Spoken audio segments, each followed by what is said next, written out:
Welcome everyone to a new episode of Adapt and Thrive. I am excited to have Brian Pulis with us today. He's the co-founder and chairman of Pulis Investments. Brian ran several successful retail and service companies before turning his attention in 2002 to building a solid performing portfolio of multifamily residential properties across many markets in Ontario. Brian and his team deliver great value to tenants with a disciplined focus, and he has seen the portfolio grow over time consistently.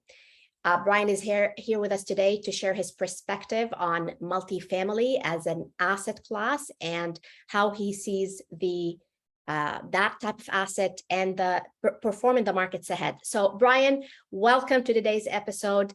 We're excited to have you here. Tell us a little bit more about your journey before, aside from the formal introduction that I've done. Sure. No, well, thank you very much for having me on the podcast. Firstly, but as far as my journey, it's something that I just got into business for myself. That kind of led to one thing leads to another, just from kind of good work ethic and a kind of a solid approach to conducting business. As we do our real estate today, is as even when I bought my first property, it was always more of a designing it as a business, as to a long-term, where do I want to take this, as opposed to just dealing with it as a ma and pa type of hobby. So anyways, so in 2002, I started focusing on buying rental properties, primarily just for to supplement my own retirement. Wasn't happy with what I was seeing with my investments at that time, and boy, am I glad that I made that shift and started to educate myself as much as I could by buying books and CDs at that time, and going to webinars not webinars, but conferences and seminars and that type of thing. So I was able to build quite a portfolio of rental properties before my son then joined me in 2009. He had a vision of where he wanted to kind of take the company. He wanted to take, kind of my small kind of personal portfolio of properties and now look at, building it so that we can turn it into an investment company where we can have many investors across the country invest with us. And so with that vision, the two of us, teamed up, and I guess how they say, the rest is history. So it's built into quite a successful company. We've got a lot of staff and a lot of buildings all over Ontario, and just absolutely elated as to what we've been able to build over those years. Amazing. Brian, you've been around the block for quite some time, and you've seen different market cycles. You've seen different rate environments. What are your thoughts around the environment we're in right now? Obviously, we are in a rising interest rate environment. What are your thoughts about investing in real estate in general in an environment like this? I mean, I'm sure you've seen the double-digit interest rates back in the late 80s, right? So what are your thoughts overall as an investor now that you've got a large portfolio and seeing this new cycle that we're in? I guess I can kind of tackle that question coming in from a number of different angles, because it really it does depend on the type of property that you're looking to buy. If it's a single family, or if it's a commercial property, or being an apartment building, could be a 6-plex to a 10-plex or bigger. But I'll just kind of answer it generally first, and that is that are you, where do you see yourself as far as if you've educated yourself about this business? Nobody enters into a business, or should enter into a business, without spending a lot of time researching about the business and the environment and so on. And so therefore, when you're purchasing a property, what has your homework told you? So if I went, for example, and went to buy the house across the street from me, today it would be probably 20% less than it was back in February. Mm-hmm. Okay. which is still quite a bit higher than it was, say, in 2019. Now, I can sit here but if it's an opportunity for me, so rather than looking at it as being a good deal, how do you define good deal? To me, I'd find good deal not just on the cash that changes hand when we purchase it, as much as what can I do with the property, and what comes with the property that makes it valuable to me, right? So so do I believe that the price of that house across the street is going to go down further? Maybe yes, maybe no. Do I dwell on that? If the opportunity makes sense to me, and where I can look out 5 to 10 years from now, where do I believe the market will be then? Do I believe that the house, and this doesn't have to be, too sophisticated, it's just very simple. Do I believe the house will be worth more in 5 years from now? Or it's like, and everybody has, their own research that they can do, but it also depends on the environment of which you are, where are you looking at purchasing these properties? But if we're talking about, say, the greater Toronto area, or in, close to a metropolitan city, then I'm quite comfortable that the value of the property across from me is going to be worth more in 5 to 10 years from now. So what I pay for it now is less stressful for me. I don't need to worry about, the fact that it might go down another 50, 100 grand. It's like, well, if that happens, it happens, but at least I was able to pick up on an opportunity that makes good business sense. So right? you're talking about a long-term play. Exactly. Part of it too, right? Exactly. Yeah, okay, I don't. I'm not a flipper. I don't. That I don't have the experience to speak about that and how to do that efficiently. But if somebody's looking to build a good, solid, generational wealth portfolio of properties, then definitely, making sure the numbers make sense and making sure that you're approaching it from a business perspective, which should include a 5-10-year plan. Right. Now, when it comes to asset classes, you've been in the multifamily space for quite some time now, and would love to hear your thoughts on how is that asset class different from owning smaller residential properties, especially in the environment ahead. Like, there is talk about recession, there is talk about inflation, rising cost of money.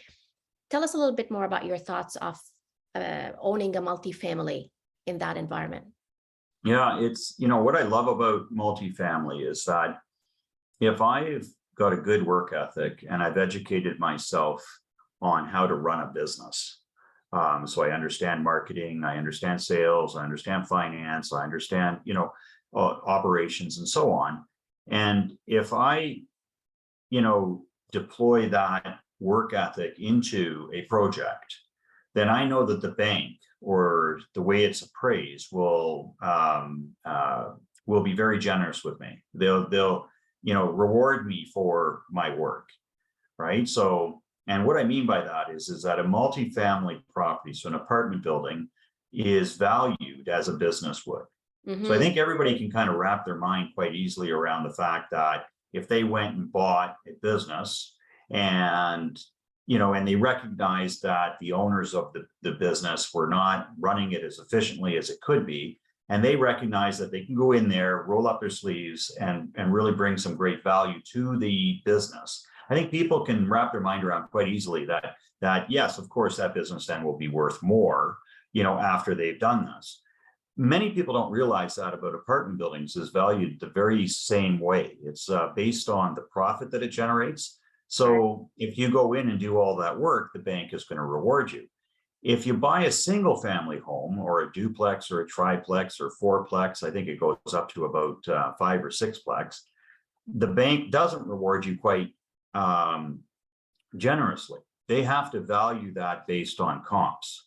So it's in comps, meaning that what are the comparative properties that sold in the area within the last 6 months? And that's all they can really use when they're looking to value it. So that is the one single area why I love apartment buildings, is that I know my work ethic, I know my that if I don't know something, I'll learn something. And I'm not formally educated, but yet I was able to, teach myself, how to run a business, and not ignoring, all the important parts of it, like I already mentioned, which is the operations and the finance and sales and marketing and so on. And I, therefore then are able to run a business very efficiently. And by doing that, the profit then of the building goes up, of which then I am able to increase the value of that building. It's very, very simple kind of business approach. It's business 101. It's not really sophisticated. It's just, just buy a building in a good area. Doesn't have to be the best area. It just has to be within a good population base.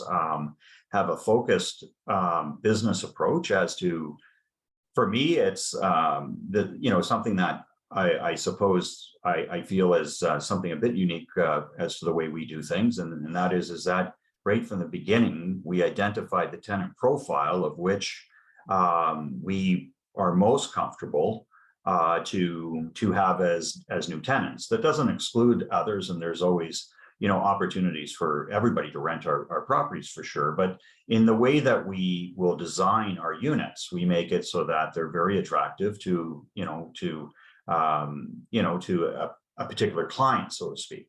And therefore, by having that type of approach and mindset, we're able to be very clear on what buildings we buy, what renovations we'll execute on, and what type of rents we can expect in the future. And you're still finding opportunities in this market and plan to continue to invest going forward, correct?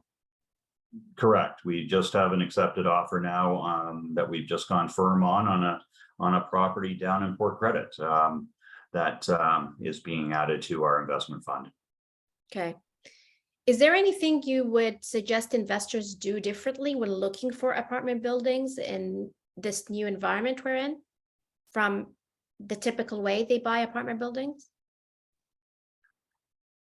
As far as the way, I think it's really about, your mindset and where your mind is. I find that a lot of individuals that I speak to are so focused on the purchase price, and they're focused on, shaving an extra 50 grand or 100 grand or whatever, and then ultimately losing the deal. In today's environment, what I love about, today's environment, and I believe this is going to exist, for however long it takes for the media to switch over from we're going into a recession to now we're out of a recession. Building owners hear that news too. So building owners that are looking to sell their property or were looking to sell their property or have been holding on, waiting for valuations to climb to the highest that they can, I think they've all come to a realization that now is the time if they want to sell their property. So therefore, I think what we're finding now is fewer investors because investors, for especially when you're talking about buildings that are under 30 units, you have a lot more unsophisticated investors that are looking at buying them, and therefore they get a little skittish when they hear recession and interest rate rises and so on, and they kind of back away, which is great then that presents then an opportunity for the individual that has been doing their homework, has a 5 to 10 year plan, not a 2-year plan, and therefore they realize that buying the property, as long as the long-term valuations all make sense, as long as there's value that you can be bringing to that property over the next 3, 4, 5 years, then to me it's more about that. We're seeing now opportunities like the one I'm mentioning that we just acquired. It's in a location that there would always be 10, 20 offers on a building if you tried to buy something in that area. And this time we were able to just walk in and present our offer, and had a cooperative seller on the other side, and you're able to negotiate without being forced into something or pressured into something that you're uncomfortable with. So I guess all I'm saying is that right now there's an opportunity to be able to pick up properties that are good, solid buildings that you might otherwise not be able to acquire because of, the pressure of the owners thinking that their buildings are worth much more than they actually are. And then the pressure from the fact that there's a lot of competing offers that are coming in firm and coming in with ridiculous, asking prices or selling price or purchase price.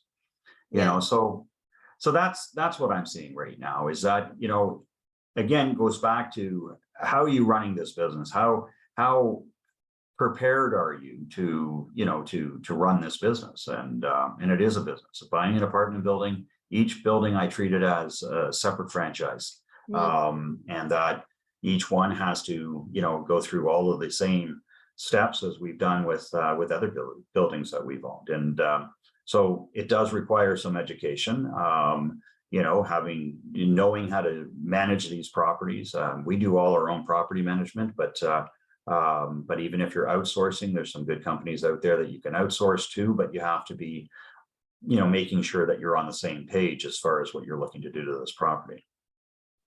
Okay. Lastly, at some point, you and I talked about apartment buildings and you shared with me your tenant philosophy, getting clear on who you're serving. Can you tell us a little bit more about that? When you buy apartment buildings, getting clear on who you're serving. Well, you want to make sure that, you're serving an area or that